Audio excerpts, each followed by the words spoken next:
I'm Vicky Ngari Wilson.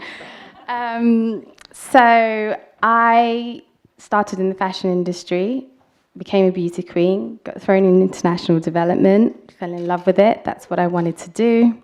Obviously, go back home, help my people, got a bit fed up of white men in suits telling Africa what to do, and was like, look, we need to look at the creative economy. No offense to anyone, but let's be honest. And over here professionally, I worked for an organization that showed creative students how to implement social impact and sustainability into their ideas.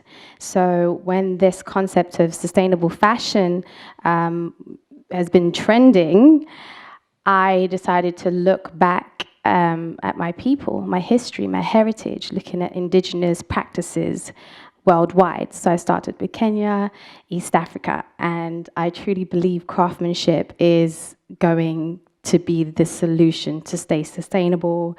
It's a tool for life, it's a tool for politics, it's a tool for education, and I will demonstrate it by these kyondos, which are Kenyan traditional basket, heritage basket from a people called the Kikuyu people, which where I am from.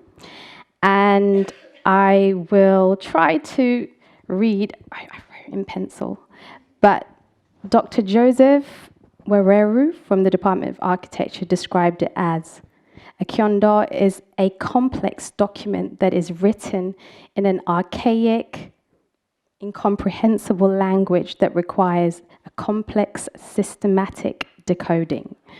You see, the kyondos a very powerful symbol because the Kikuyus actually used to make their huts like this in a cone shape, and we see woven baskets everywhere during summer, and it drives me nuts. So it has spiritual significance because from the top of the navel, it represents spiritual realities meeting earthly realms at the bottom. It has social significance because men and women gathered around in the same way the spirals are woven, and they would slowly dance and rotate in the same way around a tree, which symbolized the access for humanity, for the world. And children would do the same. They would hold hands, and they would play and dance, and they will imitate the same spiral, constructing and deconstructing the woven basket, if you think about learning through play and how we can translate that over here. So it's made from a sisal plant, a really robust plant that needs no pesticides. The original color is cream. The young single mothers that I work with, I sent to their grandmothers to learn the ancient craft. And I gave them a challenge, and I said, remove all the synthetic materials that we're adding, no leather, everything, find a way to change the color. And they thought I was crazy. They thought, coming from England, I'm coming back to give them, high fashion and what we're wearing. And they came back with a solution. This is the brown version, which is dyed completely using the bark of another tree. So they thought I was crazier until I introduced them to the vegan fashion industry, which you might need to correct me with facts, I think was set to be 24 million in 2020 or something like that. Or the leather, I think the vegan leather fashion industry is set to be 85.5 billion in 2025. And there's another similar case with a fellow alumni of mine, and he's a young Nigerian farmer, really innovative, And he approached me, he said, I want to look at different value chains because I'm applying for funding in the UK. He grows cassava, and I was like, fashion. He was like, get out of here. And I'm like, okay. So when I said, what about your cassava waste? And he was like, no. Until I connected him with Leeds University and introduced him to the world of biodesign. I believe biodesign contributes about 220 billion to the UK economy, creating 5.2 million jobs. And at the moment, they're just looking at the bioscience and biotechnology in the areas of food security, health and well-being, energy production and environment, but not really exploring the creative economy, and fashion being 33 billion of the economy. So, I mean, if we really diversified biodesign, I really believe like we can triple that or double it, you know, from 220 to 480. My math's not great. But just from that angle, I think, you know, I really wish my mum was here to hear that, because you think it's tough, like convincing politicians and farmers to get into fashion. An African mother is something else.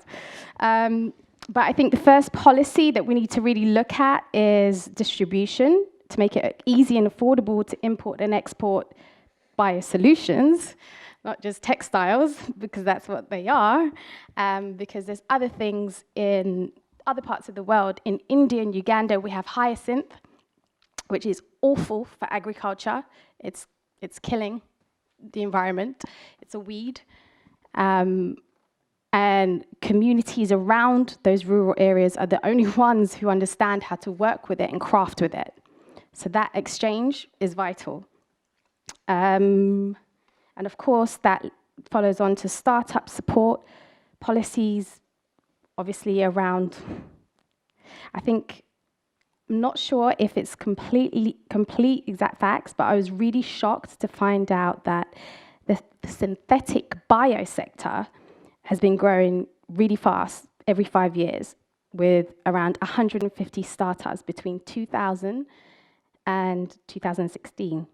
And since then, since 2010, those startups have raised over 620 million in investment and 56 million in public funds, leveraged more than 10 times from private investors for synthetic bio. I think the demand of more ethical and sustainable products, it's just not a good look, is it? And then IP, of course. We need to simplify intellectual property law to ignite more creative entrepreneurs. You know, heritage baskets like this have no business being manufactured by machines, and they have no business being misappropriated because it's decimating local women's jobs. It's horrible for the environment, and no one is supposed to be the same, these condos. If you look, like, it's like a social exchange in Kenya. It's like, what's yours? What's different about yours, you know? And that's been penetrated more with the ban of plastic bags. That bit we can copy. So, I mean, we're looking at 1 billion people, extra people, by 2030, if we really don't do something about the environment. And I think in Africa, they're saying it's like 6 babies to 1 family, and that's really due to lack of economic empowerment. So you can imagine how that's going to affect the rest of the world. If there's no jobs in Africa, where are they going to go? And I think the thread that really, for me, pulls it all together to start is education. You know, I began my career in crafting to heal my own trauma, which became a voice for activism, for the repatriation of artifacts that are in basements of museums and palaces. And if I didn't discover those, I wouldn't know my heritage, I wouldn't know what my ancestors have left me, we wouldn't know sustainable solutions that we don't need to recreate, we just need to go back to. So for me, education can tackle a few things, locally and globally. Locally, mental health, autism community. 60% of employers in the UK wouldn't hire people with autism or feel uncomfortable because they don't know how to deal with it, or craftsmanship and igniting that industry. Autism thrive off repetition, and they're loyal because they don't want change. It doesn't work for them. You know, even down to things like getting the homeless to recycle. Again, this is Kenya, made from bottle tops. There's glass, recycled glass. There's solutions that are already existing. And globally as well, of course, the ban on plastic bags, but the skills exchange. You know, like I would love to go to Uganda and sit with the communities and learn how to work with hyacinth. Or even fashion houses owning farms instead of factories. Or even diplomatic negotiations, conflict resolutions over crocheting, because you actually get to listen when you're crafting. And if we really want to take it local, I've been looking at what we have available here in the UK. We have things like the gun nut, which was used centuries ago to produce ink. And there's another grass, I've forgotten it, but it's in abundance in England. So thank you for listening to me. My project is basically curating Indigenous communities and linking them to industry. So I'd appreciate any connections.